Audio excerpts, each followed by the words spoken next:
Okay, so Samson, he frequently visited prostitutes. She knew what it was.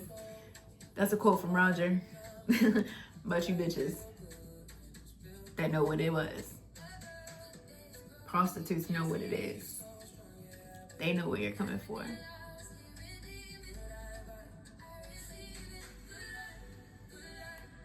Solomon was known for having hundreds of wives and concubines, which ultimately led him away from following God's commands.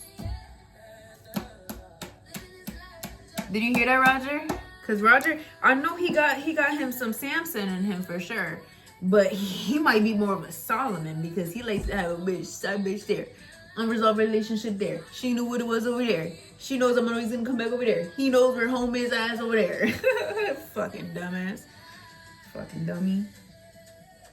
Judah had relations with his daughter-in-law. That's more like my stepdad kind of thing, like my crackhead stepdad. He was on his Judah shit, like, you nasty bitch. Yeah. Type of shit. Yeah.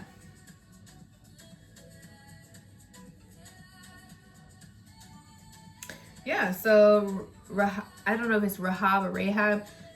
Judah, Solomon. He was very what's his name again? Roger is very Solomon-esque to me, in my opinion. This is my opinion.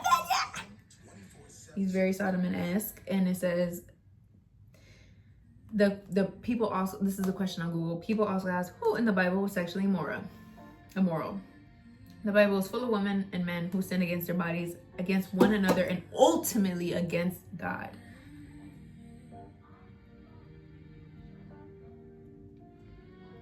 And Developmental PC on TikTok, she actually had this quote that I really liked, and she said, sexual immorality is the only sin against one's self.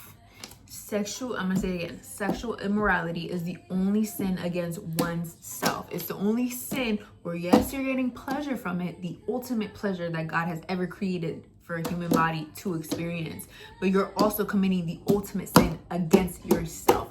Nobody even has to harm you for you to do one of the ultimates, not the ultimate, but the only sin against yourself. If you're committing adultery, if you're committing infidelity, same thing. Those are the same things. Or it's always like immoral to have sex before marriage unless you are expecting marriage out of somebody. Like there's ways to go about it where it's like almost, I would say, you get a lighter sentence because you're going to be sentenced regardless if you're having sex before marriage.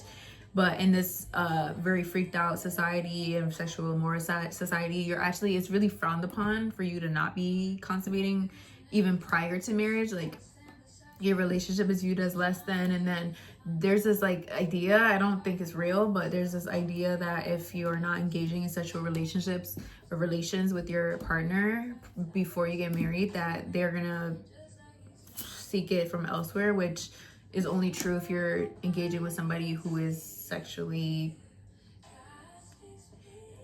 immoral, you know? So it's like that's one of the things where it's like, okay, that just means that's not your husband. That's how I view it now. I'm like, okay, I wasn't fucking him. I was celibate when Roger came in, so he started fucking on this bitch. He went back to his old bitch, and then this bitch, you knew who it was. Oh, she knew where home is over there. And so that just shows me that's not my partner. That's not my husband. I feel like my husband would know me. I feel like my husband would know me. I do feel like that. And I'm not gonna say like Roger aside. I have other issues with Roger why he would not be someone I would consider to be a husband. But with Roger, it's like with other people other than Roger, I think more like, let me phrase it properly. Hold on, let me think. Because I don't want to, when I'm speaking about myself, I don't want to say certain things that are inaccurate. Like, I don't want to mumbo jumbo. I'm also a little dress. So I don't want to do too much where it's like, I don't want to be misinterpreted or misquoted. That happens to me a lot. Where I'll be like, you can hear me say one thing and I feel like I'm always over explaining because I don't like being misinterpreted.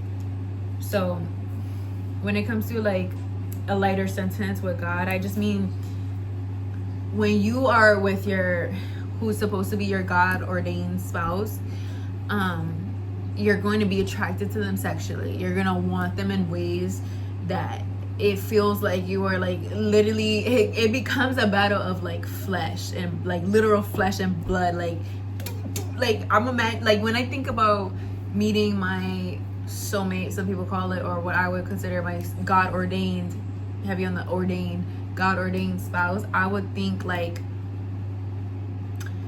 of like in a spiritual sense, because I'm a very spiritual person, even though I might not seem like it from the outside because I look so sexy and gorgeous and I'm a little dress. But listen, lock in with me. I think of it as like in a spiritual sense. I'm a really big daydreamer. Like I had, my first love was a Pisces. Shout out you, I'm not gonna say his name, but I'm gonna say the soul, that soul. I'm gonna call him Soul, and I'm gonna spell it like the girl from Love Island, like S-O-L, but that's what he calls himself, Soul, like something to Soul. So that was my first love, and he was a Pisces, and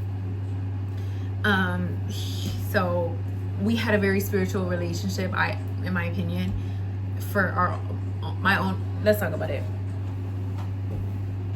I'll sit the fuck up on you bitches. You want to talk about my bullshit? I'll tell you about me. I'll tell you a little something about me. I'll tell you about something I've been through. My first love, my soul. No, I'm not. He's not actually a part of my soul. But you know what? I lied, because he is.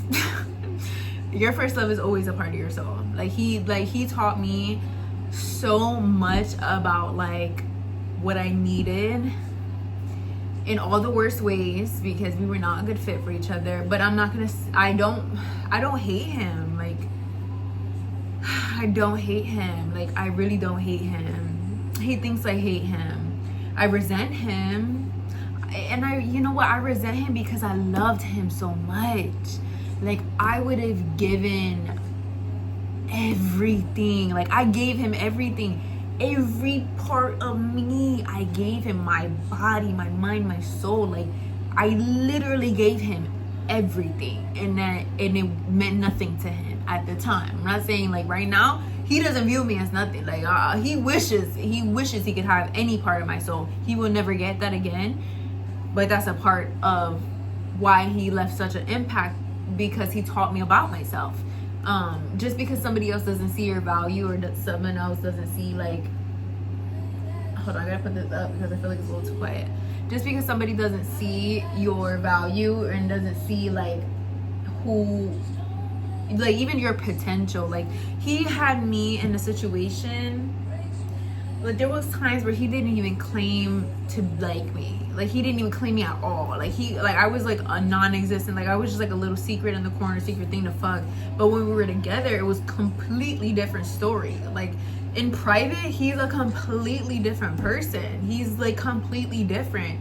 I don't know if he's like ashamed. I don't know what he had. Like he definitely has some deep stuff going on that I can't help him with, and I want to. I did at one point in time. Like I was there and I was willing, I was able, and I was doing everything in my power to give him that healing.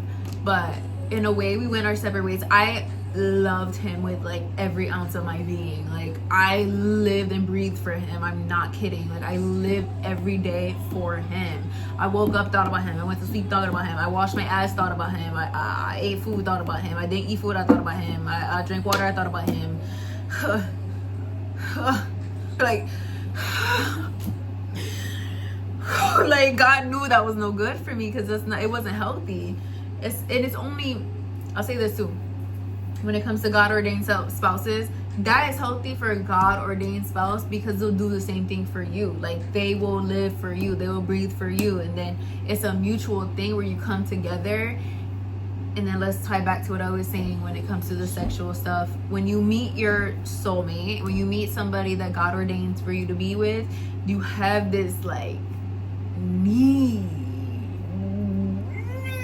Like you have this, you know know that SpongeBob meme where he was in Sandy's glass house thing, and they couldn't have any water, but he didn't want to ask.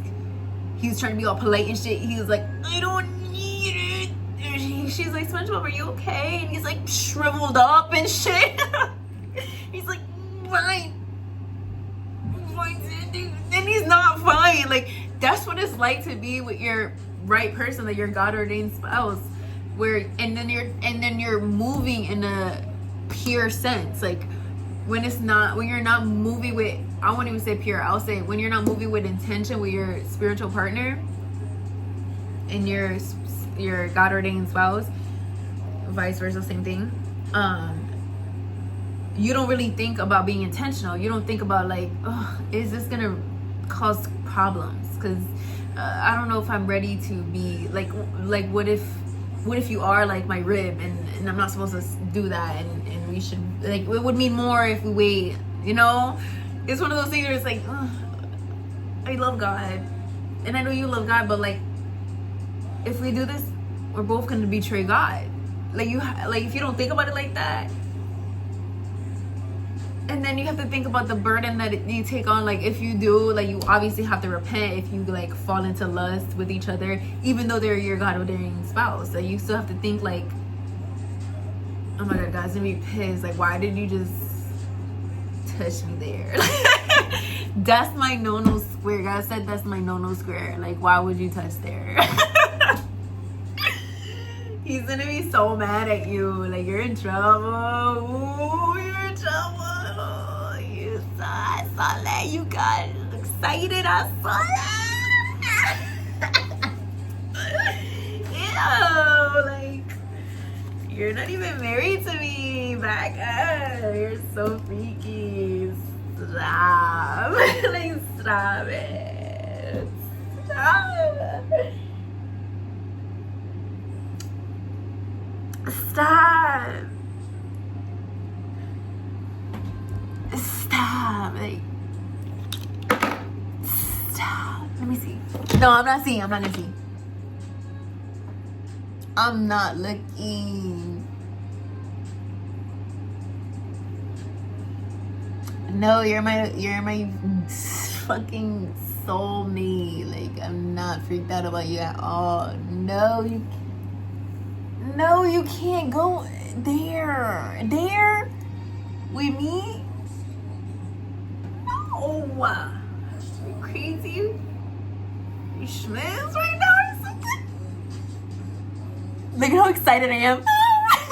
I'm like, oh, you wanna go to bed? Girl, God, I would get my husband would be sitting, girl. I'm so glad he's not here right now, but let's stay. Jamaica, stop. Like, stay away. Girl, because I'm going to get you, girl. I'm going to get you. Don't come over here, girl. I look too good. I look too good. You need to back up. Back up. Or just come with a ring. Just come with every time you come over here, just have the ring on you. Just have it on you in your pocket. And then if we lay down, we could cuddle. I don't trust me to cuddle. I ain't a cuddler. I'm not a cuddler. If you're picking up when I'm putting down, I'm not a cuddler. I'm not the type of bitch you cuddle. I could last a good 2 minutes with a cuddle. Yeah. I could do a 2-minute cuddle.